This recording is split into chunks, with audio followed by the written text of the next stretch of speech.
Opium epidemic in China. In the early 19th century, widespread opium addiction emerged in China due to British imports. More and more Chinese were smoking British opium as a recreational drug. But for many, what started as recreation soon became a punishing addiction. Many people who stopped ingesting opium suffered chills, nausea, and cramps, and sometimes died from withdrawal. In 1813, the Chinese government banned opium production and importation, as well as smoking of opium, and imposed a punishment of beating offenders 100 times. In response, the British East India Company hired private British and American traders to transport the drug to China. Opium imports to China from 1810 to 1838 increased from 4,500 chests, the large containers used to ship the drug, to 40,000, and the outflow of silver to pay for it increased from about 2 million ounces in the early 1820s to over 9 million ounces a decade later. Lin Zexu, a Chinese official, cracked down on opium and sparked the First Opium War in November 1839. British forces prevailed, and the First Opium War ended in 1842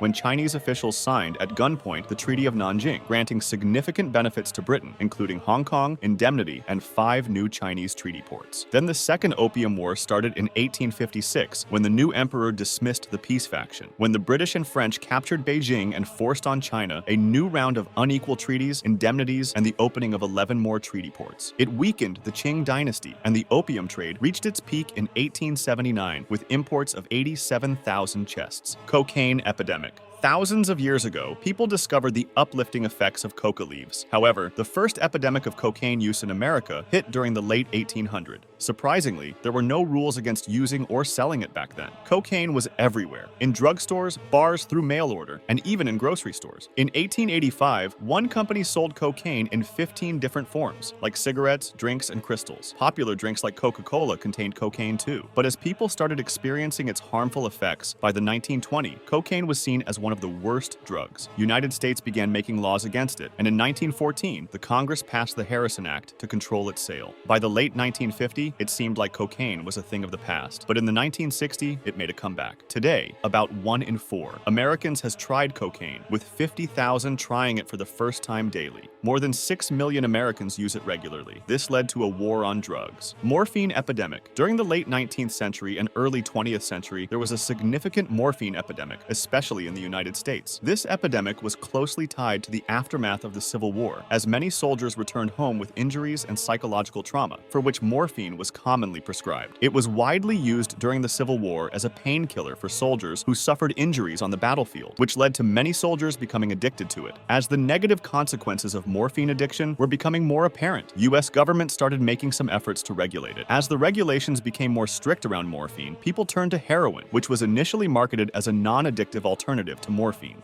Heroin epidemic. Heroin was developed as a painkiller in the early 1900s after opium, morphine, and laudanum all proved to be too dangerous and addictive. However, heroin proved to be too potent, addictive, and dangerous as well, leading to the development of other narcotic painkillers. It quickly became a major public health issue as addiction rates were getting high, mainly because it was overprescribed by physicians and there was little to no regulations and it was easily available. Families were torn apart, crime rates increased, and communities struggled to cope with the fallout of widespread addiction. Finally, government realized the dangers of heroin as well and implemented various measures and regulations to its production and distribution.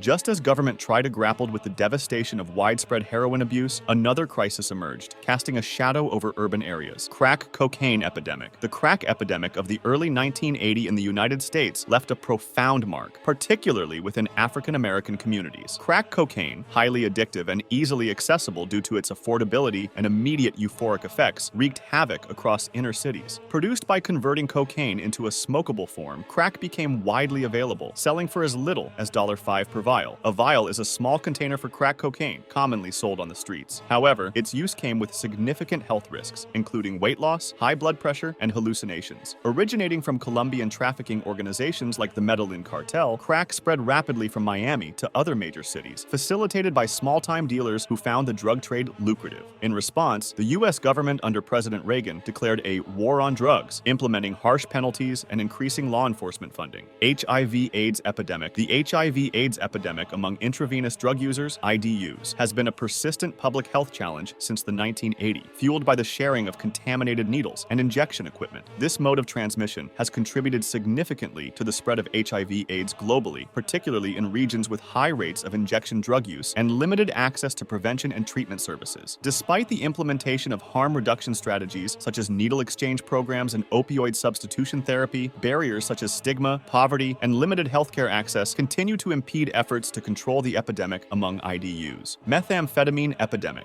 The methamphetamine epidemic emerged in the late 20th century, spreading rapidly across the United States and other countries, particularly in rural areas. Fueled by the accessibility of precursor chemicals like pseudoephedrine, the production and distribution of methamphetamine flourished, leading to the proliferation of homemade meth labs. The drug's highly addictive nature contributed to a cycle of dependence and increased tolerance, driving users to seek more potent forms. Economic incentives also played a significant role, with organized crime groups getting involved due to the drug's profitability. This epidemic disproportionately affected socioeconomically disadvantaged communities, exacerbating existing challenges. The consequences were severe, ranging from devastating health effects like cardiovascular issues and psychosis to increased crime rates and strains on healthcare systems. Opioid epidemic. The opioid epidemic, spanning from the late 20th century to the present, is marked by a dramatic increase in misuse, addiction, and fatal overdoses linked to prescription and illicit opioids like heroin and fentanyl. Driven by overprescription, the addictive nature of opioids, and the rise of illicitly manufactured drugs, particularly fentanyl, the crisis has devastated communities worldwide. Efforts to combat it include improved prescribing practices, expanded treatment options, and harm reduction initiatives. Despite these efforts, the epidemic persists as a significant public health challenge, demanding ongoing attention and collaboration. Crocodile epidemic. The crocodile epidemic, emerging in the late 2000s and persisting today, involves the abuse of desamorphine, a homemade opioid substitute. Originating in Russia and spreading to Eastern Europe, crocodile inflicts severe tissue damage, leading to gangrene and necrosis at injection sites. Its name derives from the scaly, greenish appearance it gives to affected skin. This epidemic underscores the dangers of substance abuse and clandestine drug production. Efforts to combat it include public health campaigns and addiction treatment services, yet significant challenges remain in mitigating its toll on individuals and communities. Before going any further, if you think this video was informative and helpful, then please smash that like button to prove that you are not under the influence. Wink wink. Synthetic cannabinoids epidemic. The synthetic cannabinoids epidemic, prevalent from the 2010s to the present, signifies a disturbing rise in the use of human-made chemicals, mimicking the effects of natural cannabinoids found in marijuana. Commonly known as synthetic marijuana or spice, these substances pose significant health risks, including severe agitation, hallucinations, and even fatalities. Fueled by their availability in underground markets and online, coupled with misconceptions regarding their safety, the epidemic has prompted regulatory measures and public education campaigns. Benzodiazepine epidemic. The benzodiazepine epidemic, currently ongoing, highlights a concerning increase in the misuse and dependence on benzodiazepine medications. Benzodiazepines are a class of prescription drugs commonly used to treat anxiety, insomnia, and certain neurological disorders due to their sedative and calming effects. However, their widespread availability and potential for dependence have contributed to the emergence of this epidemic. Misuse of benzodiazepines can lead to addiction, overdose, and adverse health effects, particularly when combined with other substances like alcohol or opioids. Bath salts epidemic. Bath salts are synthetic drugs containing cathinones, which produce stimulant effects similar to those of amphetamines. In the early 2010, bath salts gained popularity as legal highs in the United States and other countries. However, they quickly became associated with numerous cases of severe intoxication, psychotic episodes, and violent behavior. The emergence of bath salts posed significant challenges to law enforcement and public health authorities, leading to efforts to regulate and control their distribution.